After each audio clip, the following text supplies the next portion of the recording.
Welcome to USA Green Card Approved, your trusted guide to U.S. immigration success. Looking to get a U.S. green card? Whether you're applying through family, work, as an international student, a religious worker, or as a victim of abuse under VAWA, we share clear information, real stories, and step-by-step help made for you.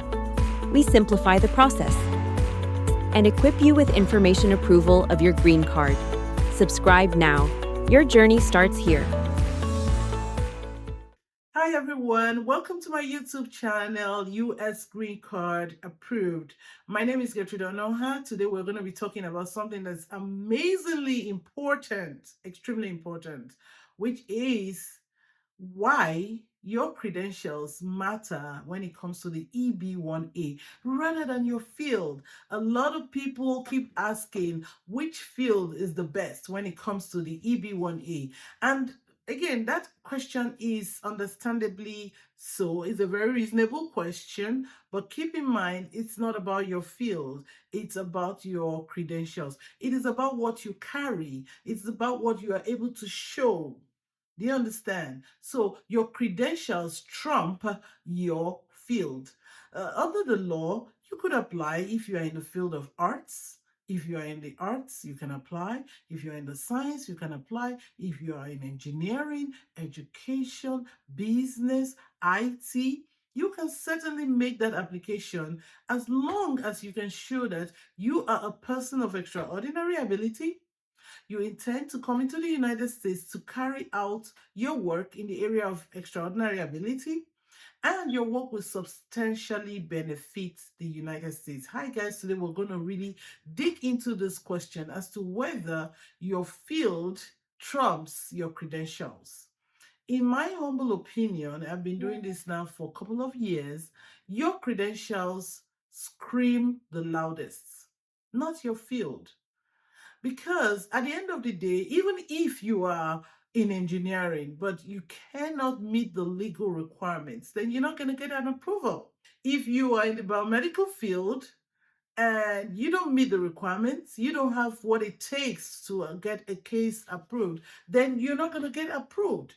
Okay, so it's not your field, it's about what you carry, your credentials. It's about understanding the legal requirements for this category. The EB-1A is a high jump.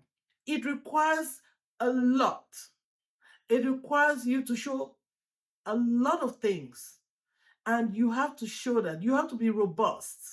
There's no way out of it. You have to be robust when it comes to your credentials. You have to show that you meet the requirement for extraordinary ability. So without further ado, let's get into the depth of this case. Number one, you have to show that you're a person of extraordinary ability. And in order to do that, you have to show a one-time major achievement like a Nobel Prize or an Olympic Prize, or you have to show 3 out of 10 regulatory requirements. So I'm quickly going to go over those regulatory requirements. One, you have to show that you could show that you have a major international or lesser international prize or award. You could show membership in professional organizations that require outstanding achievement. You could show that you have held leadership position in a distinguished organization or critical position in a distinguished organization. You could show you've authored scholarly articles in high impact journals. You could also show that you have articles that have actually contributed significantly to your field. And if you're in the arts, you could show that your work has been displayed in a major film festival, or there's been talks about you in the news media, or you've been involved in a commercially successful performing art work. Or you could even show that you are a person who has very high income. So the law wants you to show 3 out of 10 of these requirements. Then you go further to show the quality of the evidence, where you make the second level of argument showing that you meet the requirement for extraordinary ability.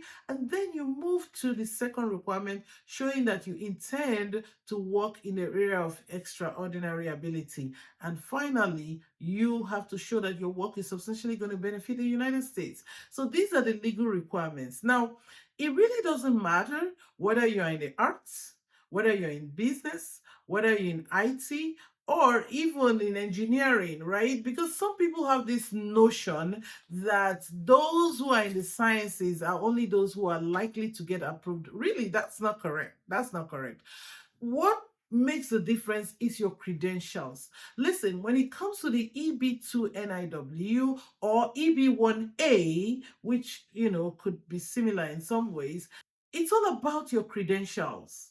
It's all about show and tell. You know what show and tell is? When you are in kindergarten, you tell and then you show. In this world of EB2 or even EB-1A, you cannot just tell without showing, right? You have to tell them who you are and show who you are. It is the showing that gets you the approval. You have to show your evidence. Your evidence is huge. So when it comes to extraordinary ability, say for example, you are making an argument that you are a person that has very high income, then what is that income? What makes your income high? What makes you think that just because you have this income, you are extraordinary? It's not something that is subjective, it's very objective. You have to show evidence to prove that the fact that your employer or the marketplace is paying you so high equates to extraordinary ability. You have to show that. You have to show that income, that pay slip. You have to get evidence showing that that is high income. You can go to any of the employment agency like Glassdoor or salary.com or even the BLS. You have to go and show that your income is indeed high for your field. So just saying it is not enough. Or perhaps you're showing or you're making an argument that, okay, I've held top leadership position in distinguished organization. Just saying it is not enough. You have to show why that position is considered top. So for example, if maybe you are asked to be a principal investigator in a research, that's considered a top position. Now you have to show either the letter of engagement, the research work, where you are specifically mentioned as a senior or the principal investigator. I mean, we've had cases where people are actually mentioned in that letter, in the document. So this is all documentary. You really have to show where you were called a senior lecturer or a senior or a principal investigator. So the designation matters a lot, the way you were called, okay, in that letter or in that research portfolio, right?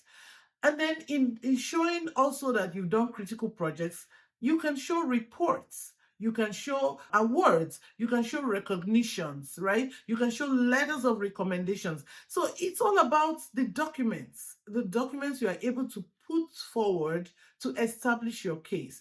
Listen, USCIS does not know you. They don't know you. You are the one who know you, right? You are the one who know your career. You are the one who know what you've been doing for years, either in terms of your education, your career impact. So it behoves on you to package all your credentials and present it in a manner that is palatable. There is something I always say, where if you go to a buffet and you have to eat and they're shoving a lot of things down your throat, you're not going to enjoy the food, right?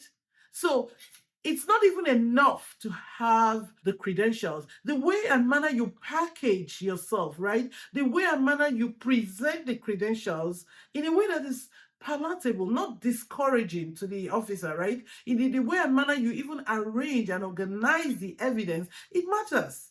So it's all about the credentials, not necessarily the field. Somebody may be in business and they may get straight approvals, right? Because some people tend to think that, if somebody's in business, their case is the EB-1A may not be right for you. No, I beg to disagree with you. And I'm saying, because I've been doing this for years, it's more to do with your credentials. You want to pay attention to your proposed endeavor. You want to pay attention to the way you craft your case. You want to pay attention to the way you tell your story, right? Because some people think that, okay, EB-1A, I have high income, I have articles, I've done some publication in journals. Okay, I'm going to package these things, and they just put everything together and slap it at immigration without even explaining their proposed endeavor. You got to explain your proposed endeavor. So you have to package all these things together, meet the legal requirements, and make it something that is easily digestible. Okay? And then you are likely to get an approval. So, guys, the summary of it all is that these things take time. To put these cases take time. And if you need help with just trying to figure out who you are, whether you qualify for the EB-1A or no, please feel free to give us a call at 212-516-8137. We are happy to go into a consultation with you to review your case and, help you determine if you qualify for this wonderful process. Like I always say, immigration is not just paperwork, it is a journey, and we can help you get to the finish line. Thank you very much, and I look forward to seeing you at my next video. Thank you.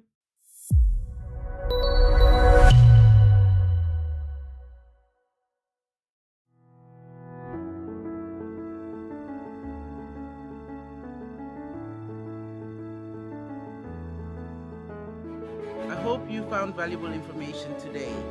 At the Law Office of Gertrude Onuoha, we are committed to providing you with clear, useful information to help you on your immigration journey. But don't just take our word for it. Here's what some of our clients say. It was a great experience working with the Law Office of Gertrude Onuoha. She supported me all through my journey of getting my green card and was available to answer my questions. I will surely recommend her. I had the privilege of working with the Law Office of Gertrude Onuoha for my National Interest Waiver Program, and I can't express enough gratitude for her exceptional services. Thanks to her expertise, dedication, and strategic guidance, my NIW was approved smoothly and efficiently. I highly recommend her. I attended a Zoom conference hosted by attorney Gertrude Onuoha by chance. After hearing her detailed explanations and client testimonials, I consulted with her. Despite my uncommon research field, she and her team took the time to understand every detail. Thanks to their professionalism and thorough work, my EB-2NIW application was successful. I highly recommend their services.